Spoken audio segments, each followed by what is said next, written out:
aí, me conta, você já aprendeu funções? É muito provável que você já tenha utilizado uma sem saber. Fique de olho! O que significa falar que uma variável está em função de outra? Vamos lá? Por exemplo, se eu escrevo que o volume de uma esfera é 4πr² sobre 3, eu posso dizer que o volume depende do raio. Então, eu posso dizer também que o volume está em função do raio. E a gente costuma dizer assim, volume em função do raio é, e aí eu coloco 4πr³ sobre 3. Ou ainda, volume em função do raio, também posso dizer assim, tá lá, 4πr³ sobre 3.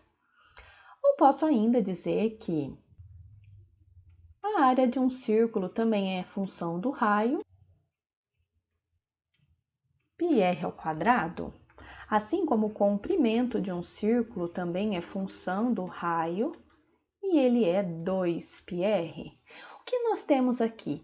Várias formulinhas que usamos no nosso dia a dia na matemática, e que agora eu estou mostrando para vocês como funções de duas variáveis. A área do círculo varia em função do raio. O comprimento da circunferência varia em função do raio. O volume de uma esfera varia em função do raio. Bem, o que nós vamos fazer então? Nós vamos definir as funções para trabalhar um pouquinho com elas. Eu costumo dizer que a função é como se fosse uma máquina onde você coloca um número e obtém outro. Como assim? Vamos fazer alguns exemplos aqui.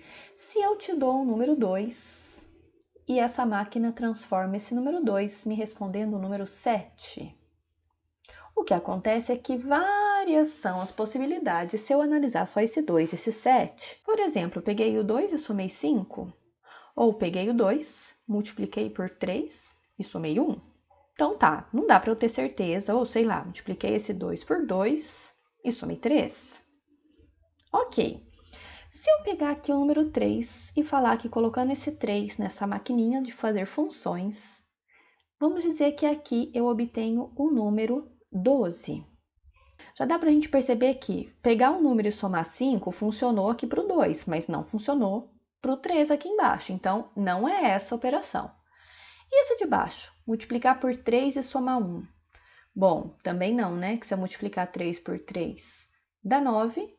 Ao somar 1 fica 10 e não 12. Tá, então essa também não é. E multiplicar por 2 e somar 3. 3 vezes 2 dá 6, somando 3 dá 9. Também não é. Bom, vamos fazer mais um. Eu coloco nessa máquina o número 5 e a máquina me retorna o número 28. Vou deixar um tempinho para você olhar para esses 3 casos e ver se você consegue me dizer qual é a formulinha que cada número aqui passou para obter esse.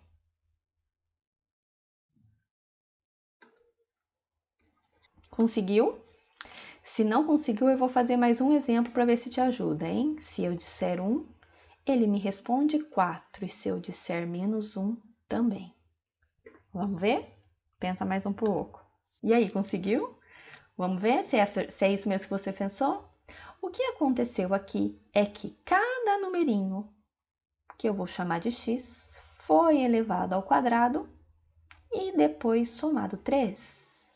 Olha aqui, na do 5 fica bem legal da gente ver isso, hein? 5 ao quadrado é 25, somou 3, 28. E aqui, vamos ver se vai? 3 ao quadrado, 9, somou 3, deu 12. 2 ao quadrado, 4, somou 3, 7. O que a gente diz? A gente diz que na nossa função aqui, o x ficou ao quadrado e somou 3. E a gente utiliza tanto essa notação do f de x, mas também a gente utiliza o y. O que nós temos aqui é uma relação entre x e y. E essa relação vai ser uma função porque ela satisfaz o que a gente chama de conceito de função. O que é isso? Uma variável y vai ser função de uma variável x, se e somente se para cada valor atribuído a x existe um e apenas um valor de y. Então, por exemplo, se você observar aqui, ó, Quando x é 2, passando por aquela continha dá 7 só, não tem como dar outro valor. Quando x é 1, dá 4. Quando x é menos 1, também dá 4. Vai lá, professora, você não falou que para cada um só podia ter 1? Então, ó, é para cada valor de x, existe 1 e apenas um y. Mas não tem problema se 2 ou mais valores distintos de x estiverem associados ao mesmo y. Ok? Professora, mas me diz o seguinte, vou ter que ficar testando toda vez para ver qual que é a fórmula? Não. O que a gente vai ver é que existem diversos tipos de função e para trabalhar cada tipo de função a gente tem um tipo de fórmula. Vamos só definir aqui então, ó. Quando a gente representar assim, a gente vai dizer que eu tenho uma função f definida de a em b, onde esse a é o domínio da função e o b é um conjunto do contradomínio.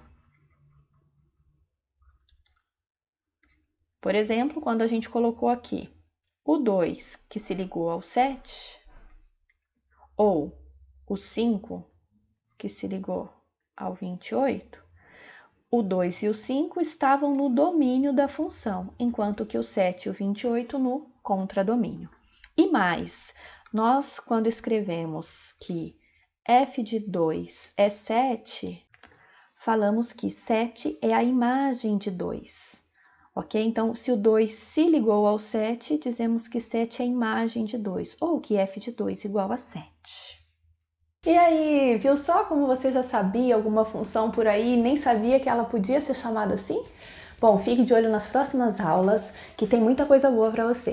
E lembre-se que você também pode ter acesso a conteúdos da Matemajuda no Instagram, no Facebook e no Telegram.